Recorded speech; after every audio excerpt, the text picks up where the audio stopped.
Olá, eu sou Bruno Feldens, professor de Física, e nessa aula nós veremos as leis de Newton. Bom, as leis de Newton são três, né? Tem a primeira, a segunda e a terceira lei de Newton. As leis de Newton fazem parte da dinâmica, né? E na dinâmica a gente estuda as causas do movimento. E uma coisa que causa movimento, que pode causar movimento, é a força.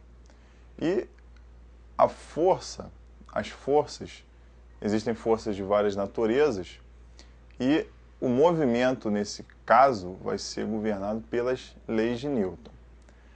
A primeira lei de Newton também é conhecida como lei da inércia, que diz o seguinte: todo corpo permanece em seu estado de repouso ou de movimento retilíneo uniforme, a menos que seja obrigado a mudar seu estado por forças a ele impressas. Então, o que isso quer dizer? Todo corpo que está parado, ele vai permanecer parado indefinidamente, a menos que uma força atue sobre ele. Se nenhuma força atuar sobre ele, ele vai continuar em repouso, parado. Ou se esse corpo está em movimento retilíneo uniforme, ele vai continuar nesse movimento indeterminadamente até que uma força atue sobre ele, fazendo sua velocidade aumentar ou diminuir. Essa lei da inércia, como um exemplo visível dela no nosso dia a dia, está aí no desenho desse slide, que é um rapaz num cavalo, o cavalo vinha galopando, de repente o cavalo parou. O cavalo parou, o cavaleiro foi arremessado para frente. Por quê? Porque o corpo que está em movimento tende a permanecer em movimento. O cavalo parando de repente, o cavaleiro que estava em movimento tende a continuar em movimento, então ele é arremessado para frente. Outro exemplo que ocorre isso no dia a dia é quando a gente está num ônibus, por exemplo. Você está num ônibus, num trem, em pé, o ônibus está parado, de repente o ônibus começa a se movimentar. Se você não estiver segurando em nada, você vai cair. Por quê? Porque você está parado junto com o ônibus. De repente o ônibus entra em movimento, você que está parado tende a permanecer parado. O ônibus vai e você fica, por isso você cai. Essa é a primeira lei de Newton, que é a lei da inércia. Vamos agora para a segunda lei de Newton, que é o princípio fundamental da dinâmica. Aí no slide tem uma figura de um homem puxando uma caixa.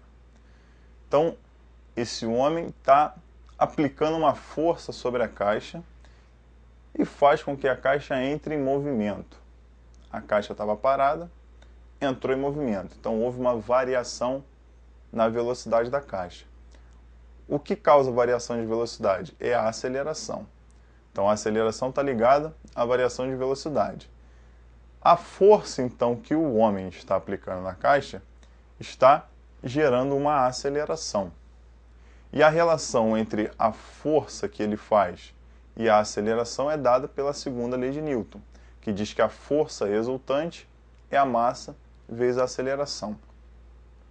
Importante aí é que o que é igual a massa vezes a aceleração é a força resultante. Não é só uma força, é a resultante de todas as forças que atuam no corpo. E para isso, para saber essa força resultante, a gente precisa lembrar de vetores. A gente tem que fazer uma soma vetorial de todas as forças que atuam nesse corpo. E como é que a gente vai calcular a força resultante? Depende do exemplo.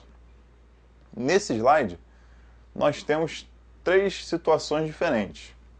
Na situação da letra A, você tem duas forças atuando no corpo com mesma direção e mesmo sentido. Então, nesse caso, a força resultante vai ser a soma de F1 com F2, porque as duas forças atuam na mesma direção e no mesmo sentido.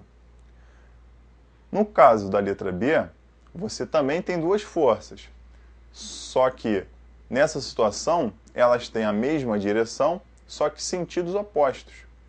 As duas são horizontais, porém uma é para a direita e a outra é para a esquerda.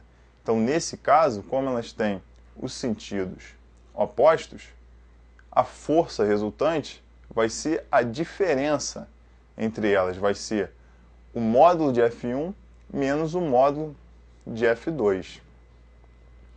Já no exemplo da letra C, nós também temos duas forças, só que nesse caso elas têm a direção diferente. Uma é vertical, a outra é horizontal. Nesse caso, a força resultante, ou seja, a soma vetorial dessas duas forças, vai ser dada por aquela equação ali.